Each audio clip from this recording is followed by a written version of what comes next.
Assalamualaikum warahmatullahi wabarakatuh.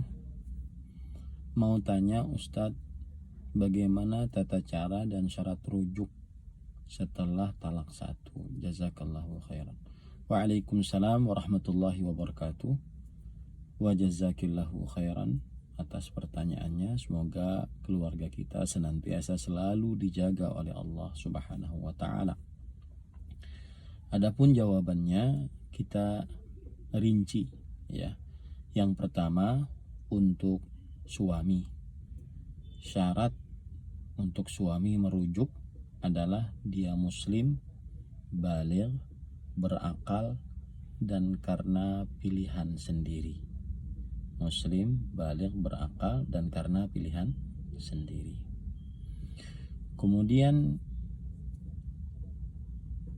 syarat untuk istri yang dirujuk, yang pertama adalah istrinya bukan wanita yang murtad, karena jumhur ulama dari mazhab Maliki, Syafi'i, dan Hambali mengharamkan untuk merujuk wanita yang murtad atau istri yang murtad.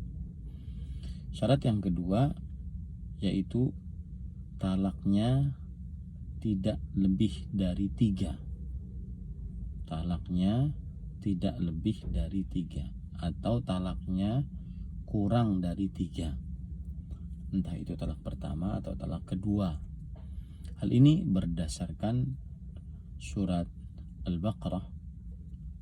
Allah Subhanahu wa taala berfirman, "At-talaqu marratan, fa imsakum bima'rufin aw tasrihum bi ihsan." Yang artinya talak itu 2 kali. Kemudian baik engkau menahannya, yaitu merujuknya, atau melepaskannya, yaitu mencerainya. Kemudian berdasarkan kisah dari Ma'qil bin Yasar bahwa radhiyallahu anhu, bahwasanya ada saudari beliau yang ditalak oleh suaminya. Kemudian setelah ditalak, maka habis masa iddahnya, lalu dirujuk. Maka Ma'qil marah, ini meremehkan keluarga. Maka turunlah ayat bahwasanya diperbolehkan untuk mentalak. Wa bu'ulatuhunna ahaqqu biraddihinna fi dzalik. Dan suami tersebut lebih berhak untuk merujuk mereka pada batas waktunya. Dan ini berdasarkan ijma' disebutkan oleh Imam Ibnu Hazm, Imam Ibnu Munzir, Imam Ibnu Hajar, Imam Ibnu Taimiyah, berdasarkan ijma' bahwa boleh mentalak istri dengan syarat sebelum talak yang ketiga. Kemudian syarat yang ketiga yaitu talak tersebut di dalam masa iddah. Talak tersebut di dalam masa iddah. Dan hal ini berdasarkan dalil surah Al-Baqarah, wa bu'ulatuhunna ahaqqu biraddihinna fi dzalik. Dan suami mereka lebih berhak untuk merujuknya pada itu. Itu di sini maksudnya adalah pada batas iddahnya. Nah, iddahnya yaitu 3 kali haid menurut pendapat yang lebih kuat. Jadi sebelum 3 kali haid, maka sang suami boleh merujuk istrinya.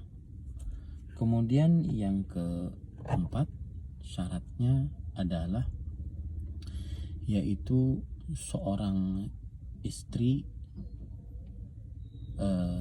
dia wajib atau boleh mentalak dalam keadaan bukan talak yang diganti dengan iwad atau kompensasi, bukan talak khulu, bukan talak khulu, yaitu kalau suami mentalak maka sang istri membayar talaknya. Maka ini tidak boleh dirujuk. Yang keempat, yang kelima yaitu harus ditentukan siapa yang ditalak. Misalkan ada seorang lelaki mempunyai banyak istri, 2, 3, 4, maka harus ditentukan siapa yang ditalak. Kemudian yang keenam, yang terakhir adalah seorang suami boleh merujuk istrinya apabila istri tersebut sudah digauli. Dalam surat Al-Ahzab disebutkan, ya ayyuhalladzina amanu idza nakahtumul mu'minat thumma talaqtumuhunna min qabli an tamassuhunna fama lakum 'alaihinna min iddatin ta'tadduna. Wahai orang beriman, jika engkau menikahi wanita-wanita beriman kemudian kalian mentalaknya sebelum kalian menggaulinya, maka kalian tidak memiliki masa iddah. Nah, ini menunjukkan bahwasanya 6 syarat wanita boleh dirujuk. Ya, wanita boleh dirujuk. Kemudian saya akan sebutkan yang bukan syarat. Yang pertama yaitu bukan syarat sang istri mengetahui rujukan suami. Sang istri tidak menjadi syarat mengetahui sang suami merujuk atau tidak.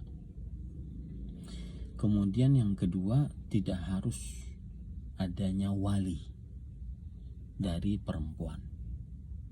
Tidak harus ada wali dari perempuan. Kemudian yang ketiga yaitu tidak harus ridha dengan adanya keridhaan istri. Maksudnya, kalau seandainya suami ingin merujuk, misalkan saya rujuk kamu, istri mau ridha mau tidak ridha, itu jadi rujuknya. Nah, nanti kalau istrinya tidak mau, maka dia bisa menggugat cerai suaminya. Nah, seperti itu. Kemudian permasalahan terakhir yaitu dengan apa rujuk itu terjadi.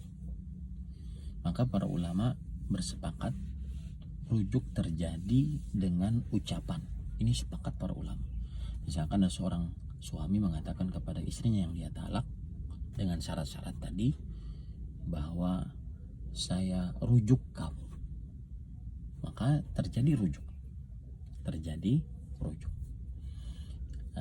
Kemudian ada dengan perbuatan. Nah, ini khilaf di antara para ulama.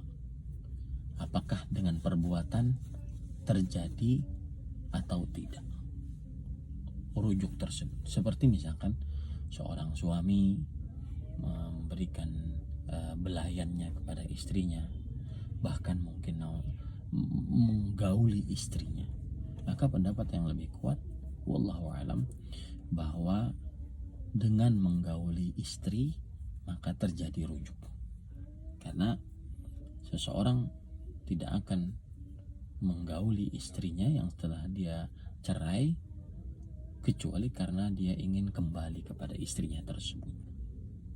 Nah, ini beberapa jawaban, semoga bermanfaat atas pertanyaan tersebut. Sallallahu Nabi Muhammad walhamdulillahirabbil alamin. Wassalamualaikum warahmatullahi wabarakatuh.